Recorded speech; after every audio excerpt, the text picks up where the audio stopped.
UI Deforestation and Free Regulation atau UDR yang merugikan Indonesia kini mulai disorot Amerika Serikat, AS, dan sejumlah pihak di Eropa. Kebijakan tersebut bisa mengancam keberlangsungan industri hingga melambungkan harga. Seperti diketahui, Komisi Uni Eropa atau UI pada 6 Desember 2022 menyetujui Undang-Undang atau UU Produk Bebas Deforestasi atau UDR.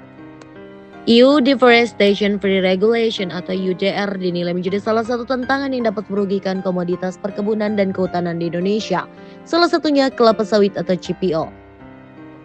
Begitu diadaptasi dan diimplementasikan, undang-undang ini akan menutup rantai pasok yang masuk ke kawasan itu dari produk-produk yang dianggap menyumbang deforestasi dan degradasi lahan. Sebagai rancangan regulasi yang dibentuk Uni Eropa atau UE dengan sasaran untuk mengenakan kewajiban uji tuntas terhadap sejumlah komoditas perkebunan dan kehutanan. Dengan kebijakan baru ini, setiap perusahaan yang memasok minyak sawit, sapi, kedelai, kakao, kayu, dan karet, serta produk turunannya seperti coklat, daging sapi, hingga furnitur. Seperti diketahui, Indonesia merupakan pemasok minyak sawit terbesar di dunia dan merupakan salah satu produsen kakao, kayu, dan karet dunia. UI Deforestation Free Regulation atau UEDR juga dinilai dapat mengecilkan berbagai upaya dan komitmen Indonesia dalam menyelesaikan permasalahan yang menyangkut isu perubahan iklim hingga perlindungan biodiversity sesuai dengan kesepakatan, perjanjian, dan konvensi multilateral. Uni Eropa juga menyerang Indonesia dengan produk andalannya yakni biodiesel turunan dari crude palm oil alias CPO. Melansir kabar dari Reuters, Uni Eropa kini telah melakukan penyelidikan apakah biodiesel Indonesia menghindari bea UI melalui China dan Inggris. Penyelidikan tersebut mengikuti permintaan awal dari Dewan Biodiesel Eropa, sebuah asosiasi produsen Eropa.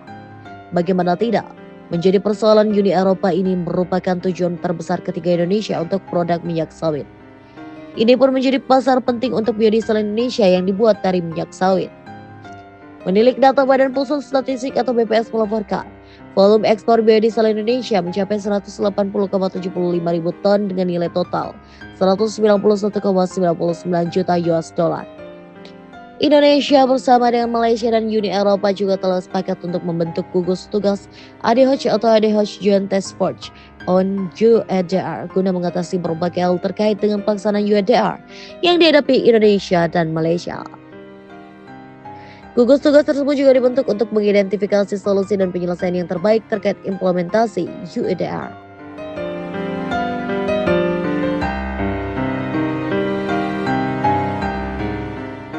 Yang diinisiasi oleh Indonesia di dalam kunjungan bersama antara Menko Perekonomian dan DPM Malaysia itu terus mendapatkan dukungan dari like-minded countries.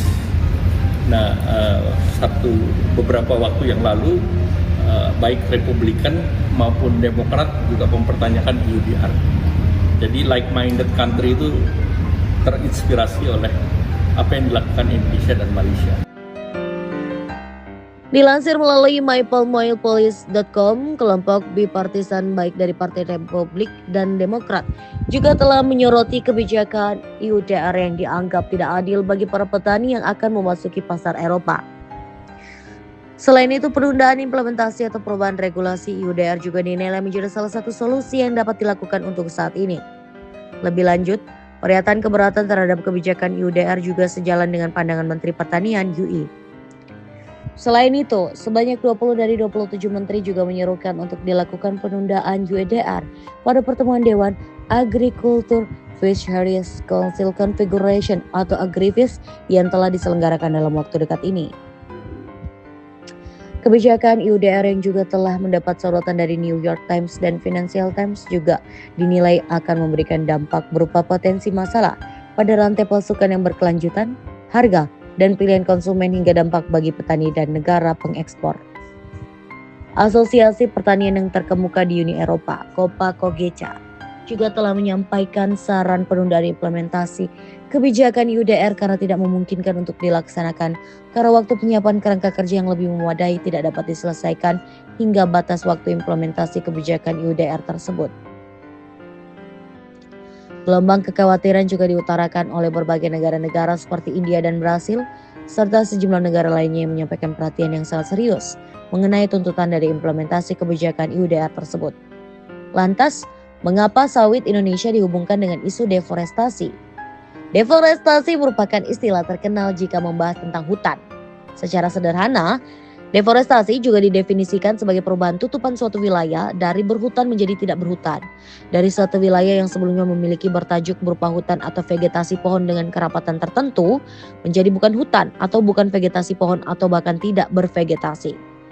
Definisi tersebut diperkuat dengan Peraturan Menteri Kehutanan Republik Indonesia Nomor 30 Tahun 2009 tentang tata cara pengurangan emisi dari deforestasi dan degradasi hutan atau RIDD yang menyatakan secara tegas bahwa deforestasi adalah perubahan secara permanen areal hutan menjadi tidak berhutan yang disebabkan oleh kegiatan manusia.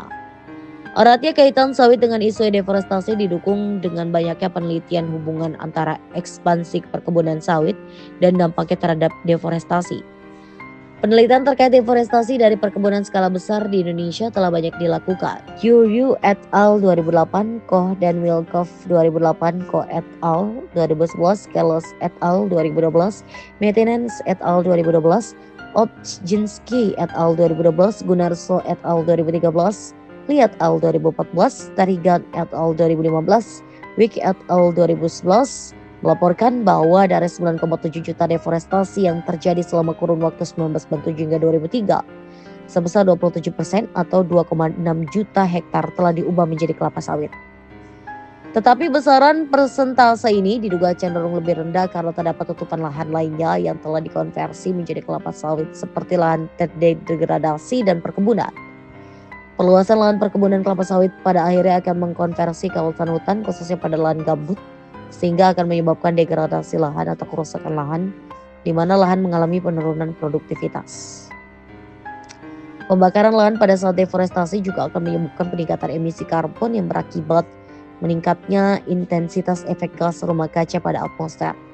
Hal ini membuat panas matahari terperangkap di bumi sehingga kondisi mengalami pemanasan secara global. Jika hal ini terjadi secara terus-menerus akan menyebabkan climate change. Gabungan Pengusaha Kelapa Sawit Indonesia atau GAPKI menuduh perkebunan kelapa sawit penyebab deforestasi itu hanya ilusi.